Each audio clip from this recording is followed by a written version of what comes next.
Seagulls Player HD. And welcome to the Heineken Lounge at the Amex. Thanks very much for giving up your time this evening to come and talk about safe standing. This is going to be broadcast live, so if any of you have got any questions, wait for a microphone to get to you, then everyone at home will be able to hear what you're asking and what our responses are. I thought first of all you'd all be standing, but clearly no, everyone's sitting, which is good.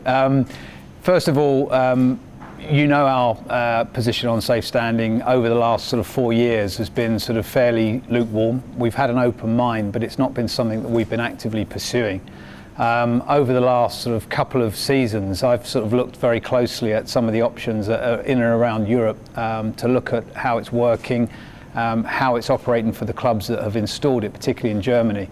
And have been very, very pleasantly surprised by what I've seen. And certainly over the last sort of year or so, my position has shifted quite a lot from being someone that was quite sceptical about it to being someone that's actually much more in favour of it than I thought I would be. That's partly because when you see it, you start to believe how it can work, and also when you talk to the other clubs about how it's operating, you get a sense of some of the issues they've faced.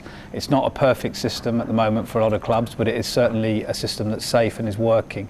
What we'd like to do is start tonight with a video, just to set the scene, to give you an idea of exactly what we're looking at and also what we're not looking at. And then once we've seen the video, we'll open the floor to questions and we'll take it from there.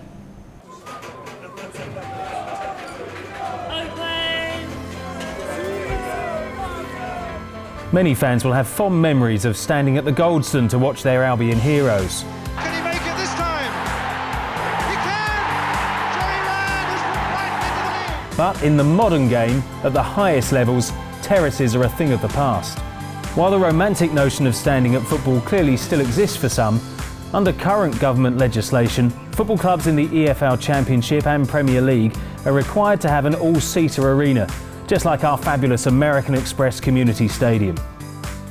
But there is a solution that allows fans to stand safely during games, which is already being used in Scotland and many leagues across Europe: rail seating.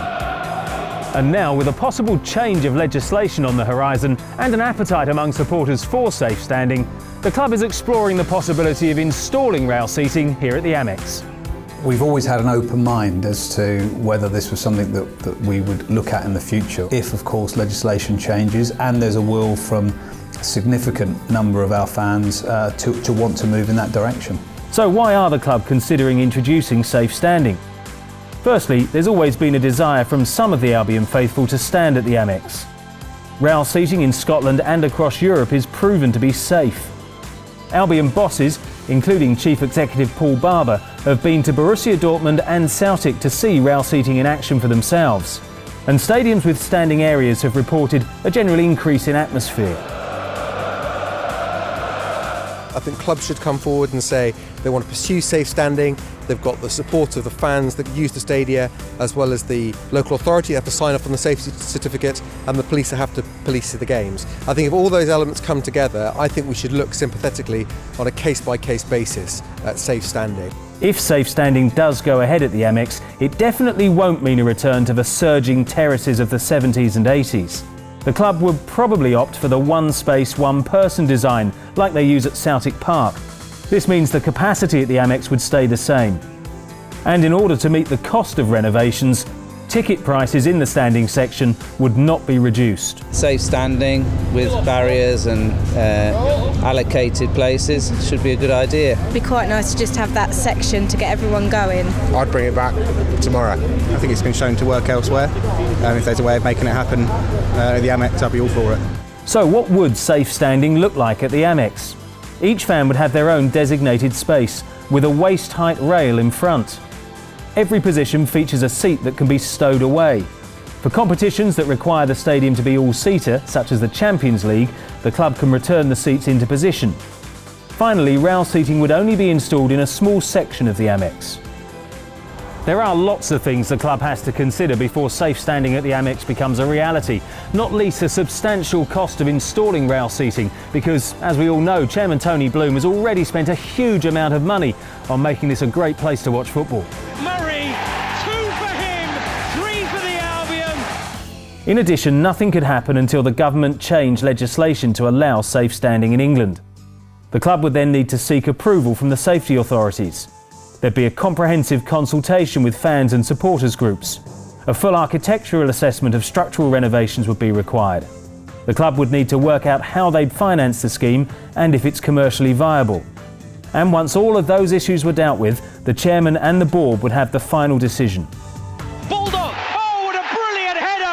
It's 3-3 for Sam Bulldog! The Amex has got such a fantastic safety record. It's very, very important that over the next period, when this legislation will be looked at and hopefully at some stage changed, we've got to maintain that excellent safety record in order to put ourselves in the best possible position to move forward with it if we can afford it, and of course if the will of the fans is for it to happen. There's definitely a desire from some fans for safe standing at the Amex, but there is a long way to go yet. So in the meantime, let's all sit down on our lovely padded seats and really get behind the Albion in this fantastic stadium.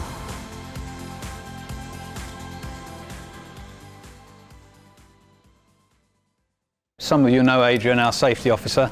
The pair of us very happy to take any questions that you've got. Who'd like to kick off?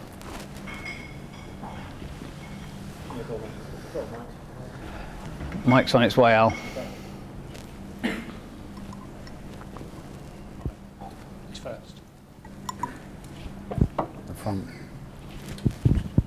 Come to you second, Al. Hi, Tony Parker in the North Stand. Where are you planning to install these seats, if you do, please? Well, I think it's probably easier at this stage to say where we wouldn't do it. Clearly the west and east stands are not really going to be appropriate for rail seating. It leaves us really with the north and south. South has its challenges, which Adi will talk about in a second. We're probably looking at the north stand, and it's really then a question of whether we were to take a segment, a pizza slice if you like, in the way that Celtic have, or whether we were to look at an option that covered the back rows. And if we'd cover the back rows, we'd have to go all the way round into the corner sections, otherwise you start getting sightline issues. So to some extent I think it's going to be determined by demand, and to a larger extent cost, but also clearly we need to look at the engineering, we need to look at the architecture of the stadium to see what would be the best fit.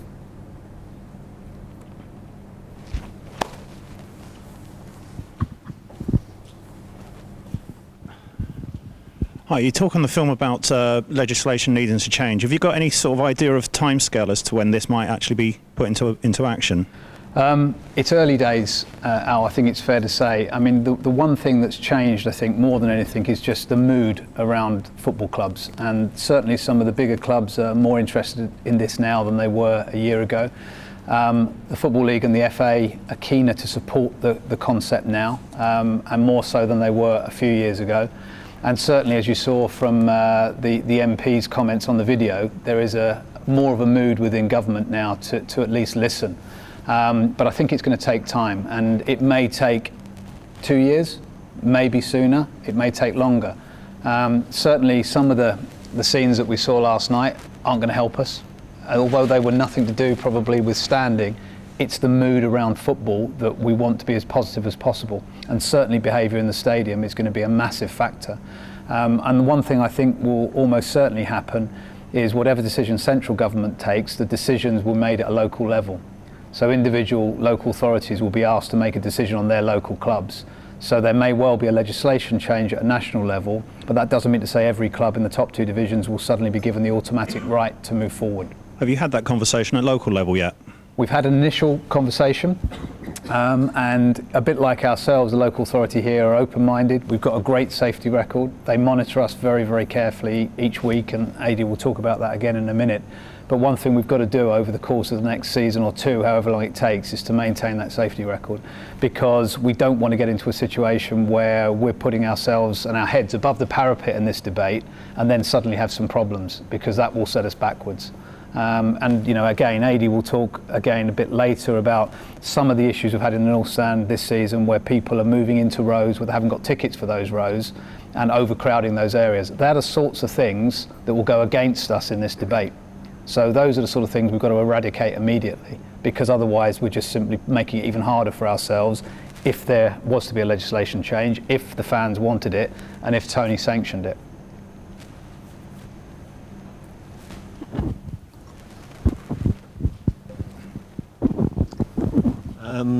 Would that also extend to away support as well, or would it be just the home end we'd be considering first of all? Part of the study will be getting the architects, the stadium designers in to look at what areas around the stadium it could potentially fit. If legislation changes, there may be a caveat. If you do it for home, you have to do it for away. So, part of the study will be looking, can we get it in an area of the away south side? There are challenges with the south. The sight lines for disabled supporters. So we've got areas just outside here where the disabled seats would be impacted by people standing in front of them.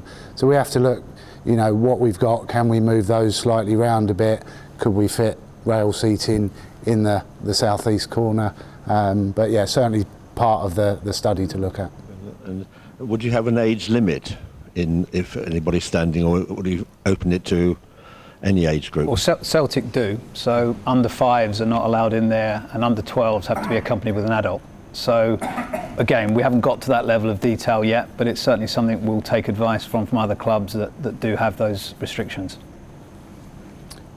From the age one as well, I'm going over to Wolfsburg in a few weeks' time to look at what they do. And part of their section is you've got the adult standing and you've got a junior area as well. So, we're trying to factor everything in to see would it work here. Celtic don't do that. Would it be something that work here or not? So, that'll all be fed back as we go through the process.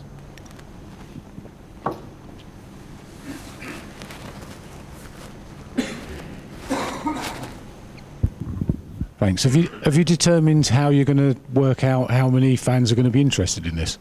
Well, this is the first of the fans forums that we're planning to do. We've got another one we're doing with, I think, Mid Sussex in a couple of weeks' time. We've got an away fans forum at Bristol City, which the chairman is hosting. And then tomorrow morning, surveys going out to all 23,000 season ticket holders, 1901 members and club members. So we'll see what kind of response we get to that. I mean, I think it's a strange one. The positive thing is that the communication we've done so far, I think, has answered a lot of people's questions, but it hasn't provoked a huge response. I mean, to give you an idea, I think I've had eight emails so far in total on this subject, 4 for and 4 against, and one of those in favour was from a Reading fan. So, it's one of those things I think people are just got an open mind on, and they know that it's going to take some time. They know that legislation has got to change. I think they're encouraged by the fact that we're being more positive about it than we have been in the past. But obviously it's going to be a significant investment for the club. So we want to be sure that if we are in a position to do it, then people want it. So that survey that we send out tomorrow is really important, and we would encourage as many people to complete it, for or against. We want as many views as we can, just so that we can assess what that demand might be. And there might be some people out there that don't particularly want to stand themselves, but have no problem with other people standing. Great, tell us. First of all, I'd just like to commend the club for doing this so early on, because the mood is completely changed. It's not like you not to have a mic, John. I don't think I need. Sorry, I'm a bit late. I've got a lot of personal stuff going on. Yeah, I'd like to commend the club for doing this so early on. It's absolutely brilliant. Taking the lead in this is something, obviously, it shows the progressive nature that's continuing at the Albion, so well done for that. I think the moral legitimacy for the whole Taylor report and everything collapsed when the calumny against the Liverpool fans was finally settled. And obviously that's been the crucial thing to change the mood.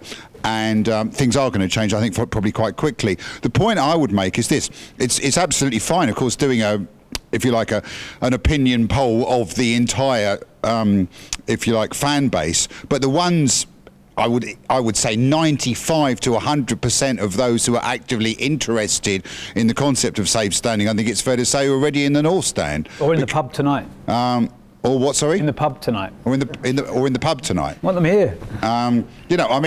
I think the fundamental fact is that, obviously, as you know, and again, hats off, it happens everywhere, it happens with us.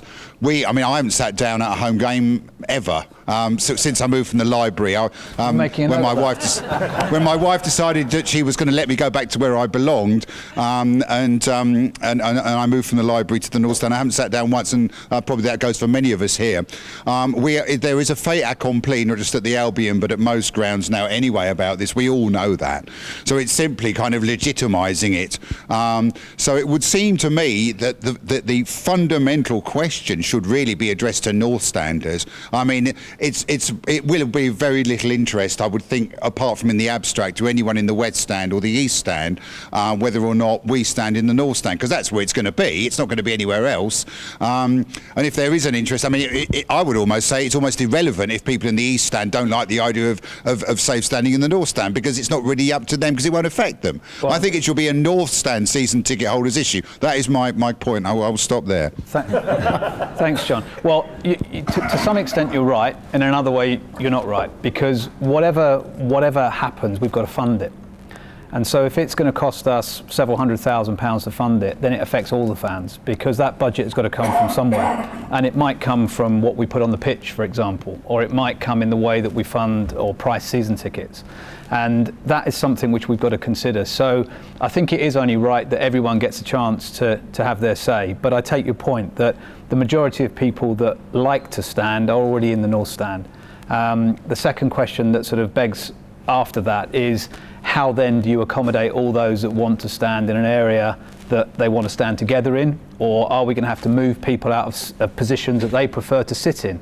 And they're all kind of issues at the moment that we've got to grapple much further down the line, because we want to do it fair and equitably for everybody. We don't want to be moving people out of where they want to sit. The logical thing to do would be to basically accommodate the situation as it is now, which would be quite an unorthodox way in terms of how a lot of standing areas in mainland Europe exist.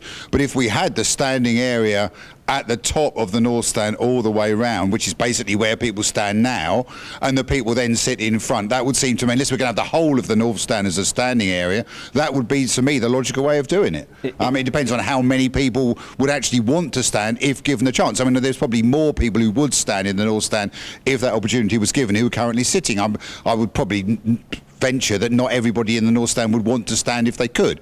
But that would seem to me the most sensible solution, would be to accommodate it more or less as it is now. Again, John, I think you're right there, probably.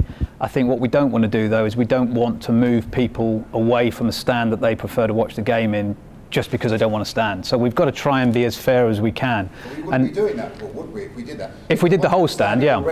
If the ones who are standing already are standing with rail seat, with the rail system, and the others are sitting, we wouldn't be moving anybody at all. Well, we don't have a regular pattern in there at the moment, John, in terms of how far it comes down. We also, as I said earlier, we have some people standing in those areas that shouldn't be standing in those areas, and they're the sort of issues that we've got to work through. But as a principle, I think that probably is the neatest and most likely option, subject to the cost of it and subject to the engineering being able to take it. So we're working on those sort of theories at the moment. Hello, Tony Parker again. I haven't been an Albion fan all my life, only for the last 40 years or so. And I was one of the first people to get a season ticket in the Amex. And I was able to choose exactly where I wanted to stand, which was exactly where I stood in the North Stand at the Goldstone for many years. And at that presentation, it was said that there would be a tolerance towards standing in the North Stand. Again, I'll say, before we had all-seater stadiums, I couldn't envisage sitting down at a football match. But now I'm older, and having spent years and years sitting down, I find I don't want to stand up for the whole of a football match, although I'm more than happy for other people to do so if they want. Now, at that, when I got my season ticket, it was said they would be tolerant towards the first or the last 4 rows in the North Stand. So I got a seat 6 rows from the back, and I would like to sit down for some of the match, because I'm getting older, my legs ache. And when my daughter comes with me, she's only 5'2", and she has to stand on the seat if she wants to see anything. So I am completely in sympathy with people who want to stand, but it has to be arranged so that everyone is happy with it, I think. Fair enough, thank you.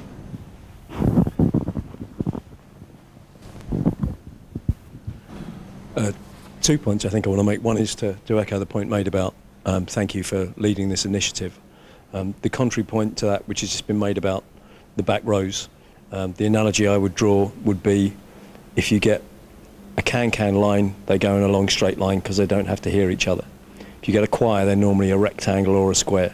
And I think we are all aware of the issues in the North Stand at the moment where one side starts singing a song, the other side can't hear it, we end up almost singing against each other. So one block, which is I think what you're talking about, to many of us probably makes a lot more sense than a single line, all trying to hear each other with what's going on.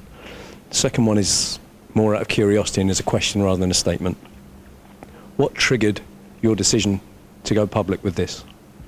Let me take your first point first. It's going to be very difficult to do a block because you kill the sight lines either side. So whatever happens, it's going to be more likely a long block, if that's the best way of putting it. It won't be a narrow block because we just wouldn't be able to sell the seats either side of it. So that's unfortunately one of the constraints of this, and one of the reasons why Celtic went with the pizza-shaped wedge, because it doesn't kill sight lines either side. But we can look at that.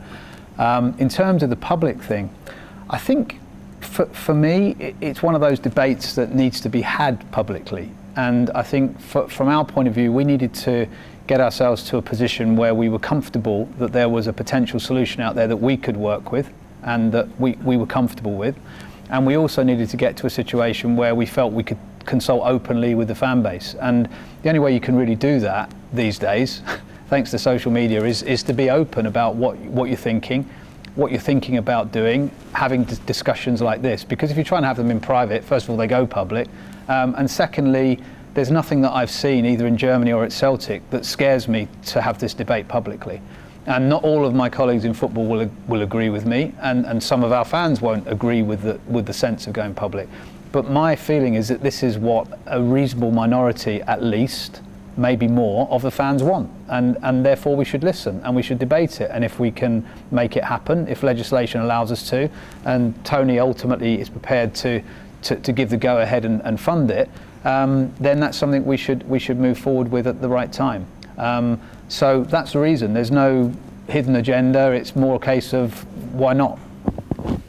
Can I the point? And I see you guys doing pizza shapes. So, and this is part of the survey we're going to put out. Demand. The pizza shape. I know you guys are underneath my control room. So someone's banging on the roof, but you know, is the demand? There's a few hundred seats there. Does it need to go, as John said, you know, the back 4 rows that we tolerate at the moment, maybe 5 sometimes. You know, is the demand such that actually we do need to go across the back to get everyone's wishes? And this is part of the fans' consultation. If it is a small chunk, then, you know, yes, that costing will be there for that bit. The costing will be there for the whole thing. And, you know, that's what Paul's got to present to Tony at the end of the study. You know, what do the fans want? What are the costings? Where are we going to go with it? So I think inevitably there's going to be some compromise on everyone's part, because we won't be able to do both. That's for sure. And clearly, if it ends up being a pizza wedge, those people that currently stand in the middle of the North Stand are going to have to be part of that wedge. Or those people that are in the wedge who want to stand, if it goes the other way, are going to have to either be in the back part of the wedge or move across, because we won't be able to do both. Well, because if you only did, for example, the middle section, and without the corner and in the back few rows, then surely there's not going to be anyone in the corners because you've got to get well, if you did the corner wedge the way it's designed down there, then the front rows on the edges of the North Stand won't be able to see across. So we've got to make a decision on which way we go, and we're open-minded. As I said, you know, we haven't got a predetermined plan here, but inevitably there's going to have to be some compromise, because I mean, you heard from the gentleman just now, there's going to be some people in the North Stand that don't want to stand, but they're quite happy for others to stand. So if we split that North Stand with the back rows standing and the front rows sitting, that could work.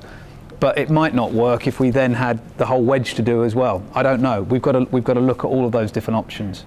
What about the away sort of fans being moved around the corner as well, and having sort of one in sort of standing where the atmosphere is, and people like being like a goal can sit at the other end? Sorry. Well, again, I think one of the challenges you've got here is we've already designated the East Stand as a family stand. So, you know, if you were to, for example, at Celtic, the away fans are on the opposite corner wedge to where the home fans currently now stand.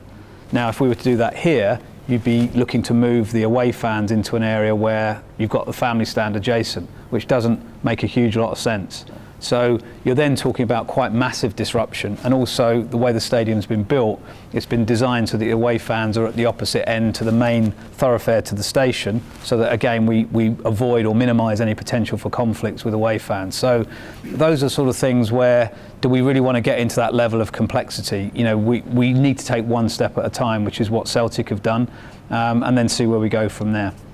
And because our seats are so big where we sit at the Amex, they're a massive area, you're saying it's not going to be, if we had standing, surely you'd better get more people in if you change the configuration. I know the concourses people are bigger when they stand. Okay. It's true, correct? Yeah, if you go Green Guide, I'm not going to bore you with Green Guide and that, but if you Google it, the amount of space you take up standing up is slightly bigger than sitting down. It's a bit weird, that, isn't it? But it's true. It used to be like that in the North Stand. And that's the point, John. I mean that's one of the challenges that Celtic had, because not only to do things on a corner shape, you lose a bit of space, but people when they stand tend to kind of, you know, be a bit more like that. When you're sitting, you tend to be a bit more like that. So it's a bit different. Obviously, it depends on how many seats, or standing areas, standing spaces will be put in. But have you got an idea as to how much this is going to cost the club?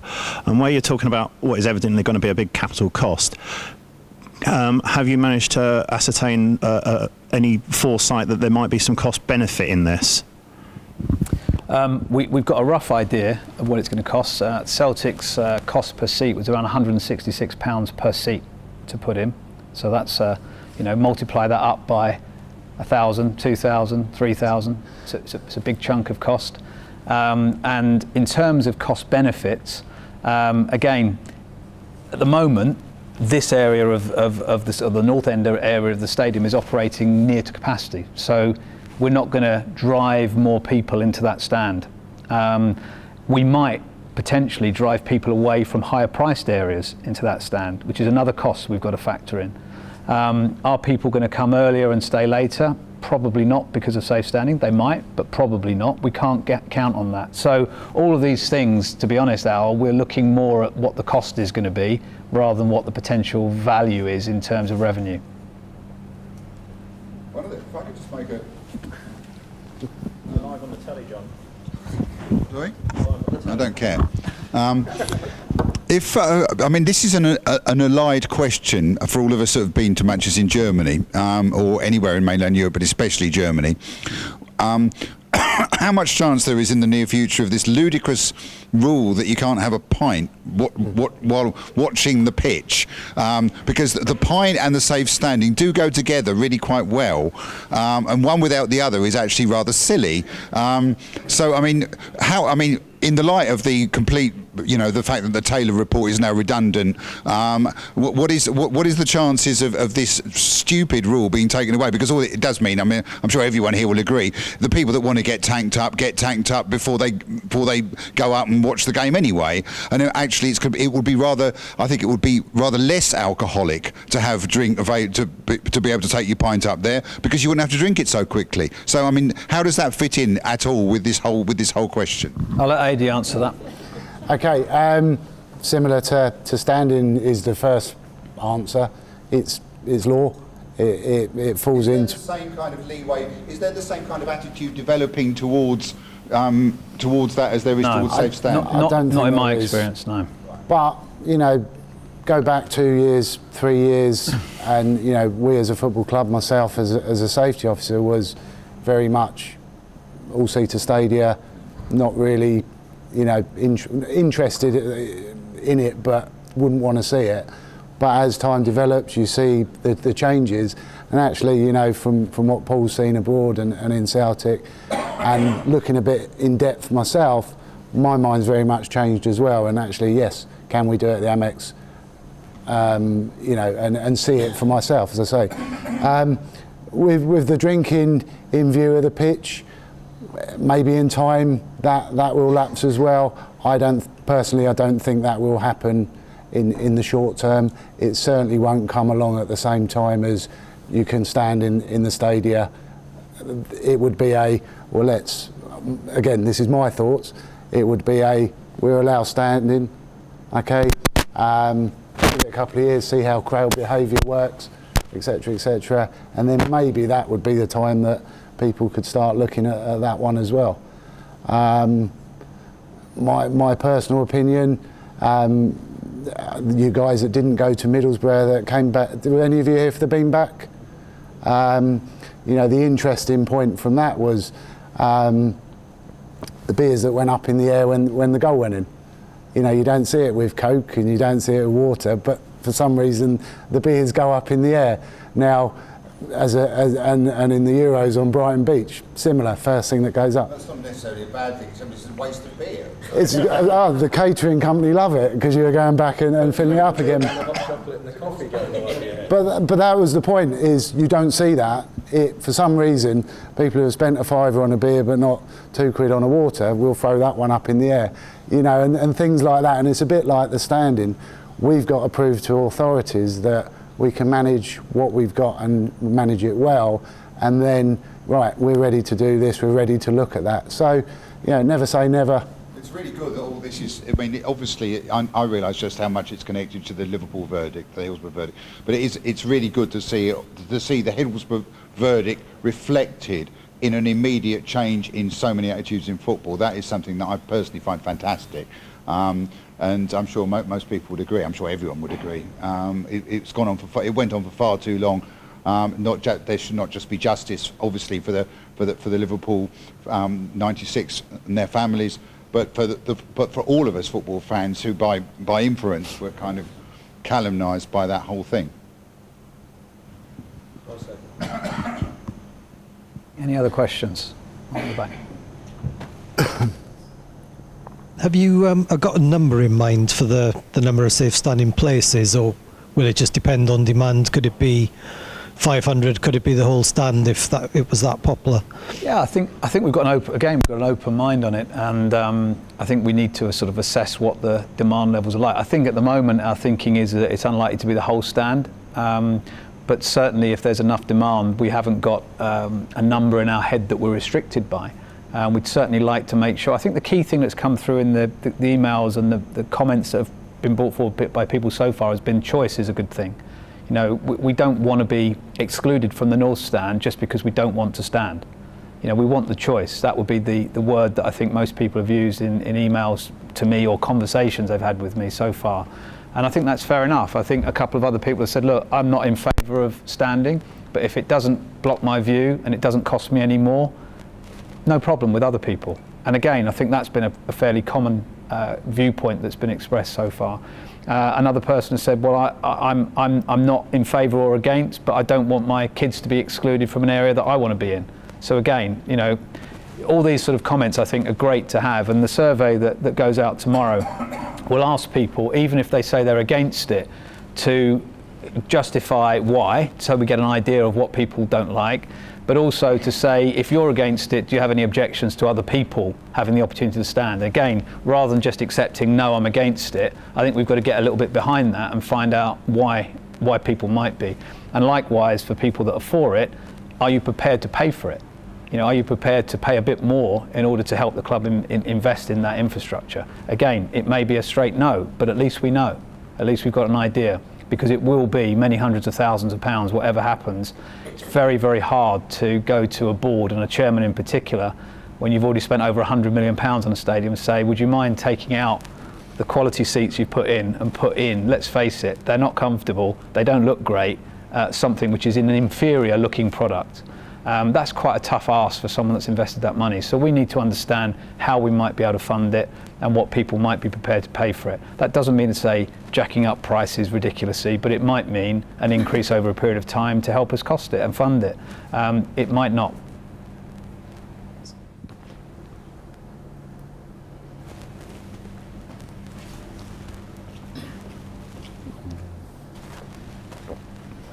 Tony Bloom have any views on it at the moment at all? Have you He's spoken completely to him? neutral.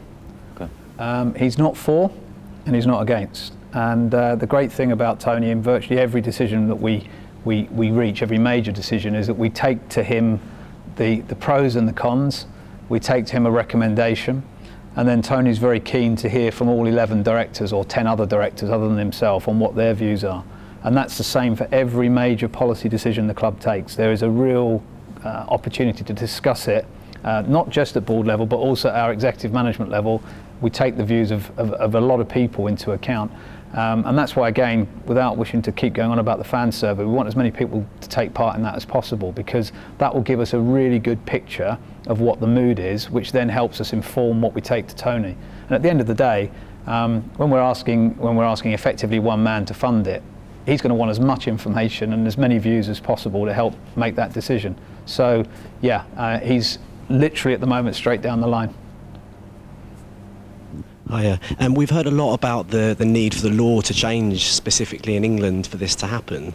Could you tell us a little bit more about what that process will look like and the likely timescales? And also on top of that, do you kind of foresee that it's likely that this will be a trial, and would the Albion be well placed to kind of lead that trial, given the kind of the recent kind of publicity that we've been involved in? Good questions.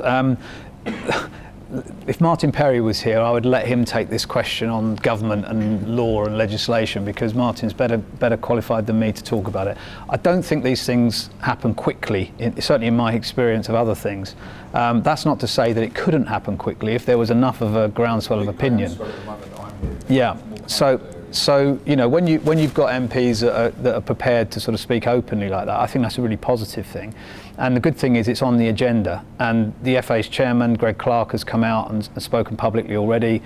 Sean Harvey, the EFL's chief executive, has come out and spoken publicly and positively as well.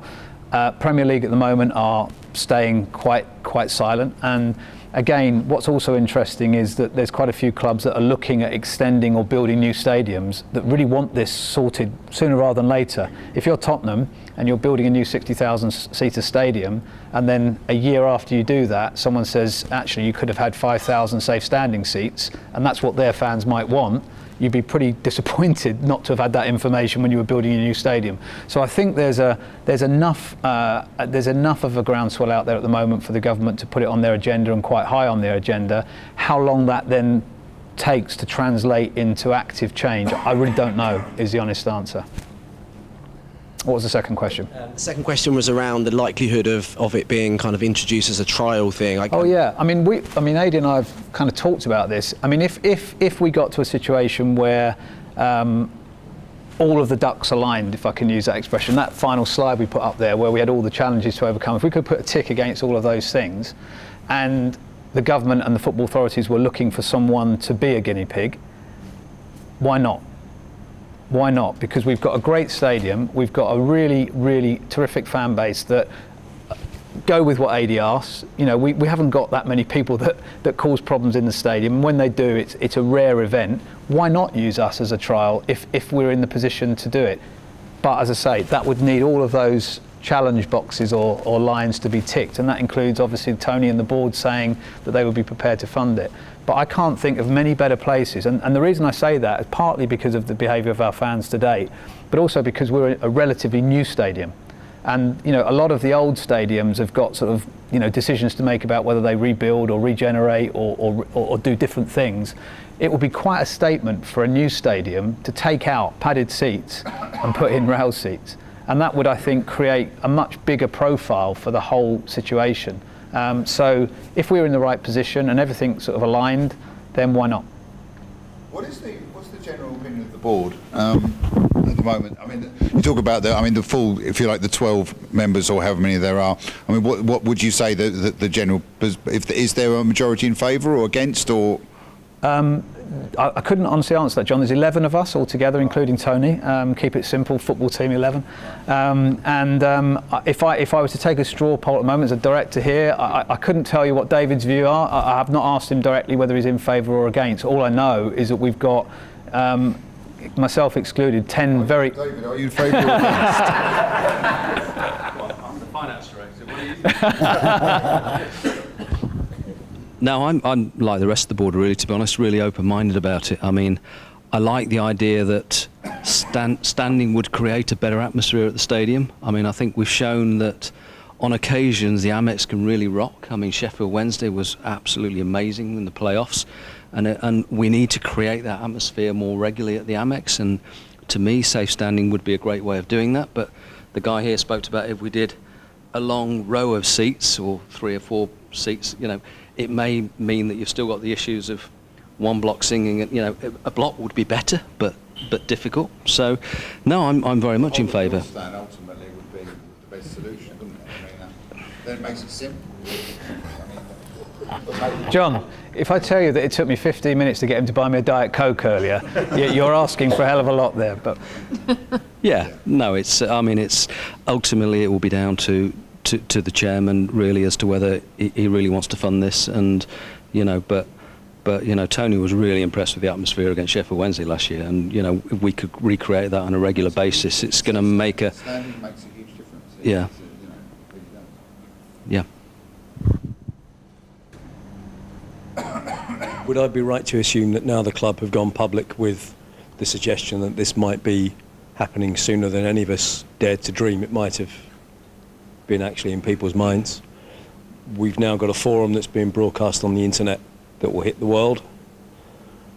As I say, would it be safe to assume that now, if the supporters want to make some visible gesture of support to the club, that might be welcomed? Adi, do you want to answer that? I would suggest at this stage, let us do what we're doing, encourage other supporters to fill in the surveys. You know, I read on the internet about a couple of games ago, I think Preston game, about holding up banners, you know, safe standing, allow it. You're pushing an open door in the stadium, because as Paul said, as we said, we're open-minded, we're looking at it.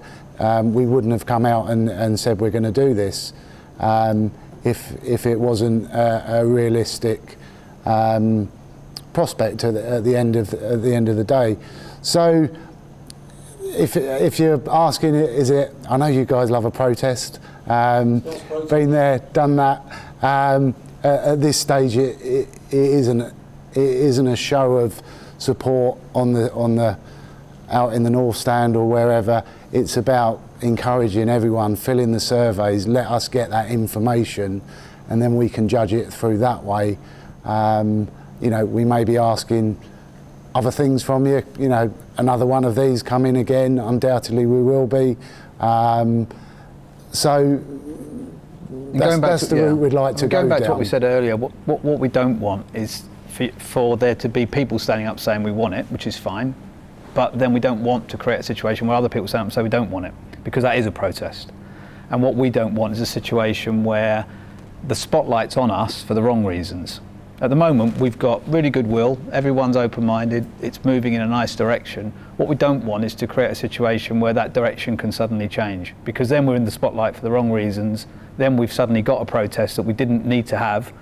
People that don't want it will express their views, but what we don't want to do is provoke them into expressing those views publicly. And there's no need. As Adi says, everyone's pushing an open door here, so I think we just go along with what we've got, and when we need help, when we need your support, we'll definitely come to you for it, because it's powerful.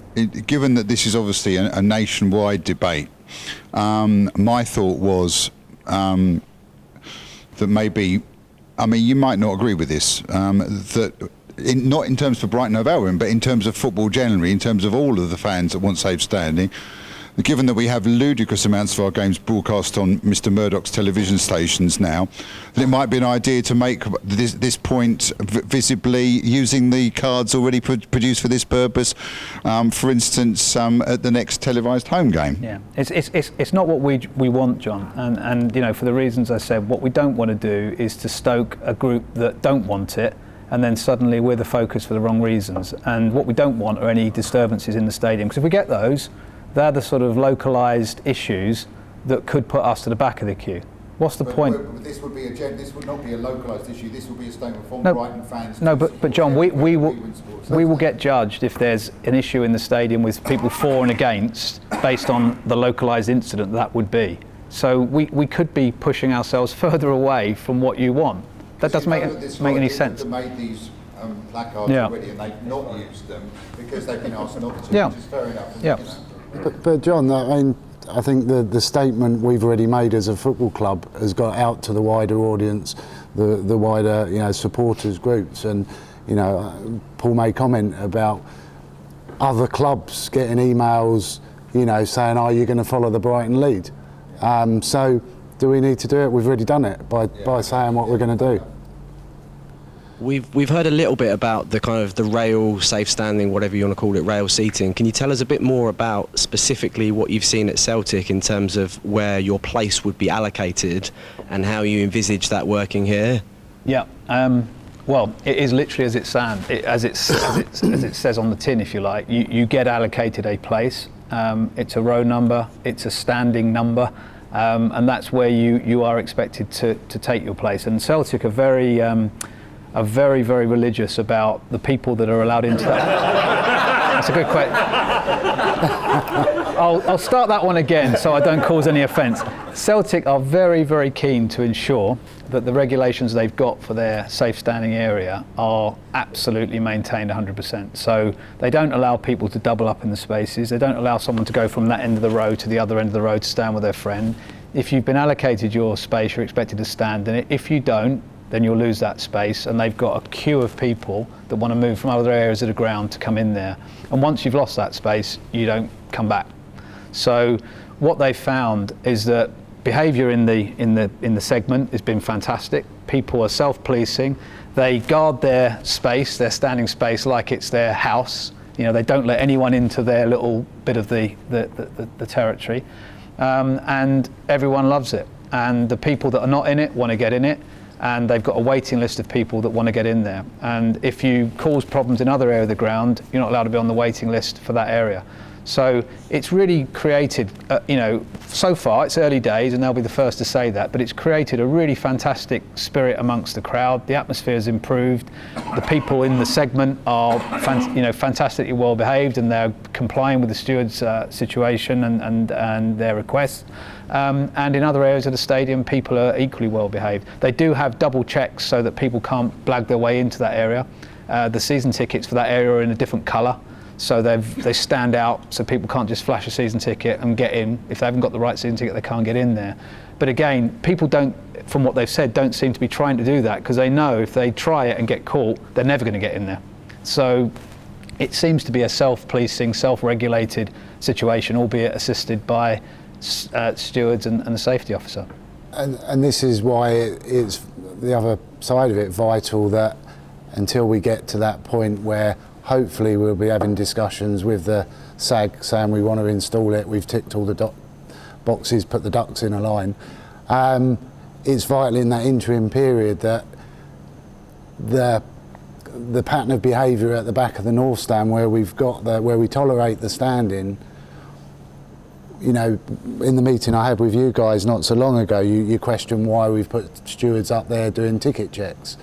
And the reason being is there's too many people trying to get into that area and creating overcrowding.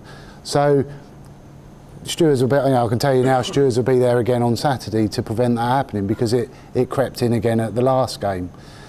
So to be able to prove to the authorities, because questions like that will come, how are you going to manage it, how are you going to police it, how are you going to stop overcrowding, we need to be able to turn around and say, look, we tolerate it at the moment at the back 5 rows, and we haven't got that issue. This is what we do now, and this is what we do going ahead. So I hope that, and like I say, I know you questioned it before, but I hope you understand that's the reason we do it. Manage what we've got, prove we can do it, and then the next level hopefully will come along as well. That's a good example of where you can help us, because that overcrowding issue will stop this going ahead. So if people continue to do that, that's one of the things that will stop this going ahead. So this is where we need your help. We don't need posters. We just need people to stay where they've got their tickets for and not overcrowd. And that will help us enormously when it comes to sitting in front of the safety advisory group and saying, look, our guys will respect one standing place per person. We've got a history of doing that. we won't be able to say that if we have the issues that we faced in the last game and a few games previous.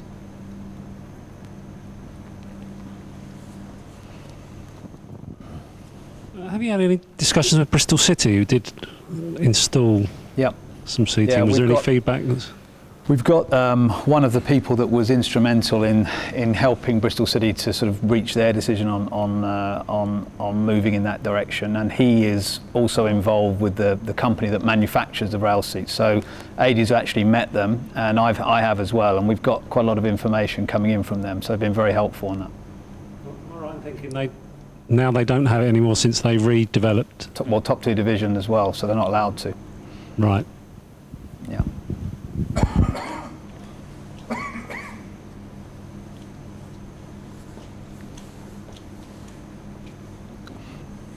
Hi, you talk about the Albion being sort of ahead of the game and possibly the only team or club to go public and talk about safe standing officially. Have you spoken to other clubs, and are there others in the Championship that sort of queued up behind, ready to have similar conversations, or are we out there alone being the first ones to do it? Not for the first time. Yeah, there are other clubs that are looking at it. Some of them at the moment don't want to be as public as we've been for various reasons, their own reasons, but there are certainly quite a large number of clubs in the Championship and the Premier League and also League One who don't really have the issues at the moment that we have in terms of legislation that are looking at it and looking at the systems in particular.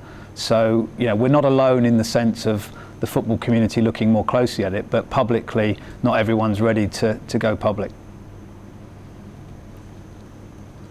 You're talking a lot about how you want to mirror Celtic and the way they do it. Is there things in Germany they do differently that you perhaps don't want to mirror, or? Yeah, in Germany a lot of the systems, or some of the systems, are 2 for 1, so they allow people to stand one behind the other in one space, which is a different system.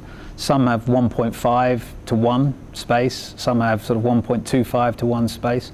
So you tend to find that the capacities are denser in some grounds in Germany. Adie's going over actually to look at a couple of German clubs who have a 1 for 1 system as well. The one that I experienced on a couple of occasions was at Dortmund, which was a 2 for 1 system. It was certainly good fun, took me back to my youth, and it was pretty densely packed, and but even then people were pretty guarded about their double-decker space, as it were. And my son and I were standing side by side thinking that was our space, and a couple of big German fellas came along and pretty quickly moved us into our space. And it was one of the saddest things for me. I used to sort of go to football and have my son sort of standing or sitting in front of me so I could protect him. It was the other way round in Germany, because he was a bit bigger than me, or is a bit bigger than me. So it's that's really why we're focusing more on the Celtic space. And as I say, Adie will go across to Germany in a couple of weeks' time to look at similar systems to what Celtic have got. But certainly if we're going to move forward here, it will be a 1 for 1 system. Well, you look at the atmosphere that Dortmund create with their yellow wall, as it's called. Yeah. It's really incredible, isn't it? Isn't that something you might sacrifice maybe to create that atmosphere? It's not about that really, because our stadium and our terracing is designed in a different way. So their terracing is much deeper, so it enables them to have a sort of a 2-tier, 2-step system. We haven't got that. So even if we wanted to go down that route, we'd have to redesign and re-engineer the whole stadium, and then ticket prices would definitely be going up.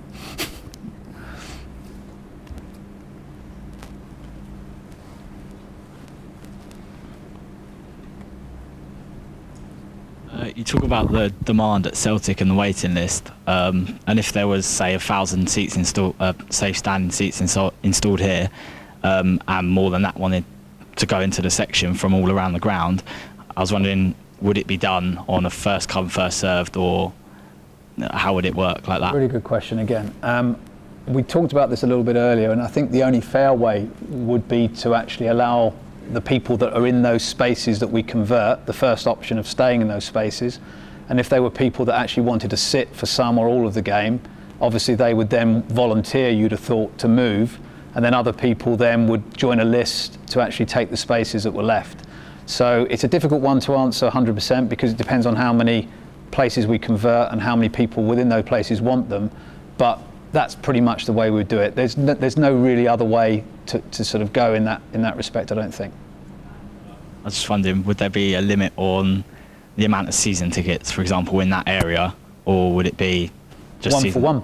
So, well, in terms of the total numbers we would sell, well, actually it's a good point because Celtic only allow season ticket holders into that area. So the segment that you see at Celtic Park is all season ticket holders. They don't have any match day ticket sales in that area. And again, I suspect, and I'm guessing here, but we would almost certainly want to go the same route. Out of interest, is there anyone in here who's not in the back 6-7 rows of the North Stand? There's a few of you. Out of you guys, how many of you, if we did put it at the back of the North, would be interested in moving across? So there's only a couple of you. Okay. 3. I'll just say that how many I'll speak for, I don't know, but there's certainly, I'm in the West Stand upper and really happy with my seat, and I don't think it's just an area that people don't stand in. However, there's a lot of people in West Stand upper are happy to stay there. So John's point earlier about it being a North Stand only issue, I agree with for the most part, but I think that there will be people who are in the East Stand, the West Stand at the moment, who are sitting where they are and are happy to sit where they are, but if they get the option of the North Stand. So there'll be people in the North Stand who want to stand, but there'll be people currently in the West Stand who want to stand, knowing full well they're going to go to the North Stand. All I'm suggesting is that I think that the majority of people are happy where they are.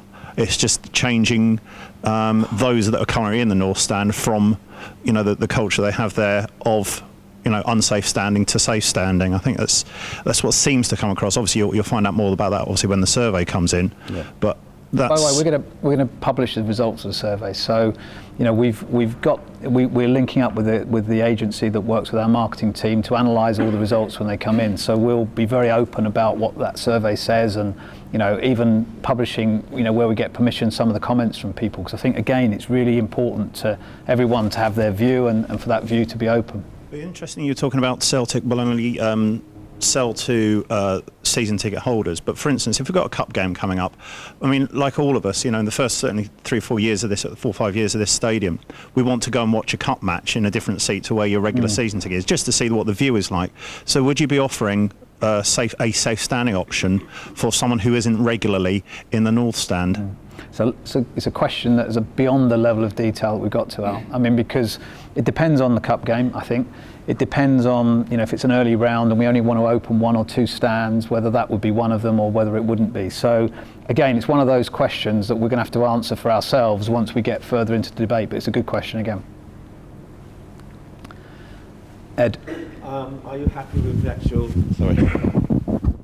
Are you actually happy or had any feedback from Celtic on the safe aspect of it all? Any surges? Do they have any surges when we've scored a goal? You're looking into that, and any medical issues at all? Those figures will be published at the end of the season.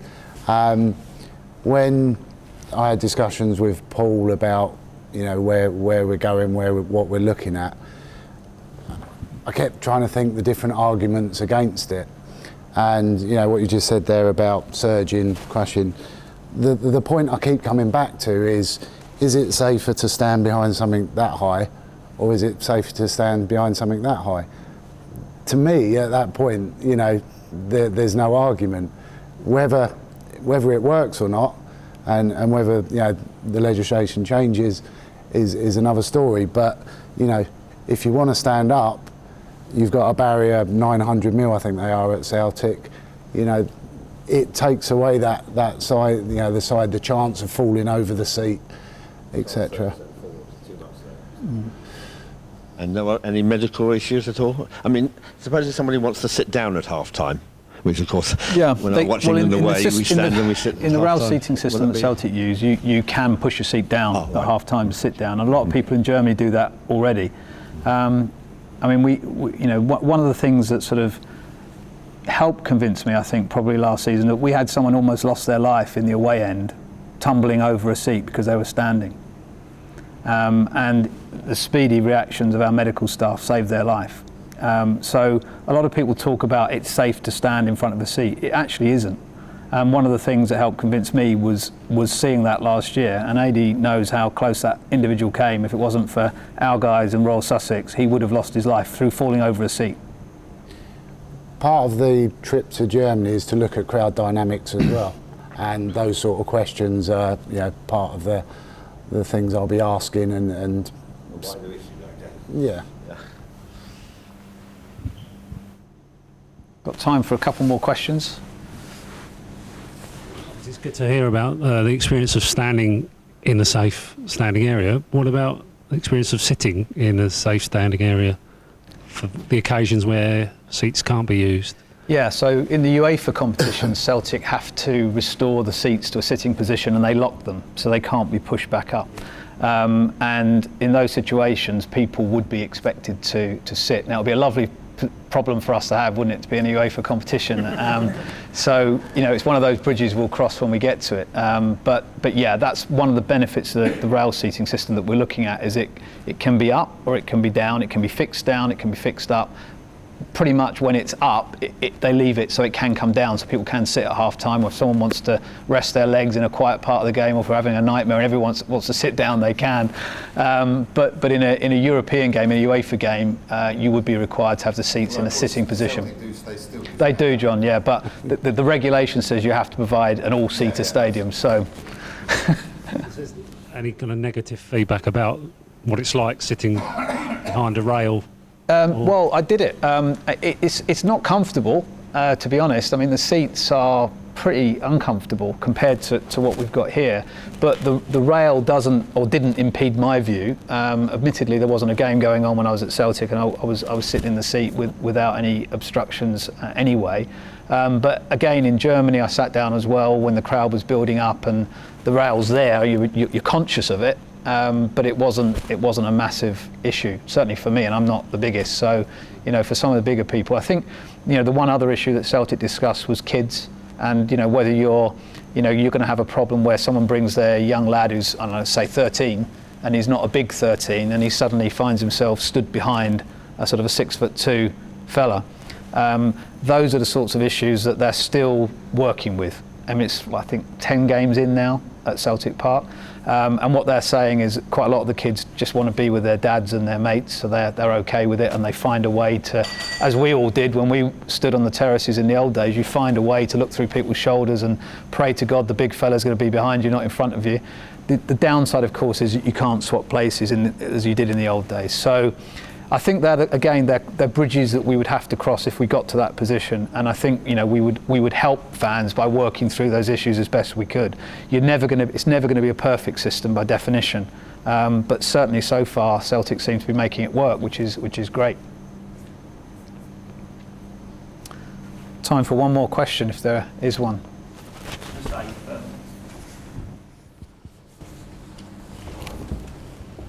If the Albion did get a go-ahead, or everyone got a go-ahead with it, instead of putting money on top of the ticket prices, would not be an idea to go to the fans and say it's going to cost this much, how much you're prepared to perhaps try and raise, do that, rather than just say Tony Bloom's got a...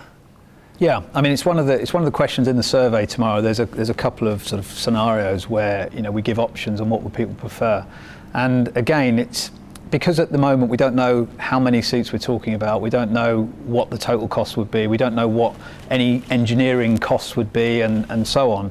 It's unfair to say all of you guys are going to pay for it, because it may not come to that. But what we do know is it's going to cost a chunk of money that we wouldn't have to spend if we didn't do it. So we've just got to look at the economics of it and look at the viability of it and see where we go from there. But we've got no set plan at the moment to do anything. We just want to understand what the appetite is and then look at what it would cost us. Thanks very much, everyone. Really appreciate coming out tonight. Really appreciate your input. We will certainly look to hold another one of these meetings, get a few more people along. But if you've got anything else you want to comment on or send to us, please email, drop us a note, stop us in the corridor, see us around the stadium, whatever. But thanks very much for your time tonight. Really appreciate it. Thank you.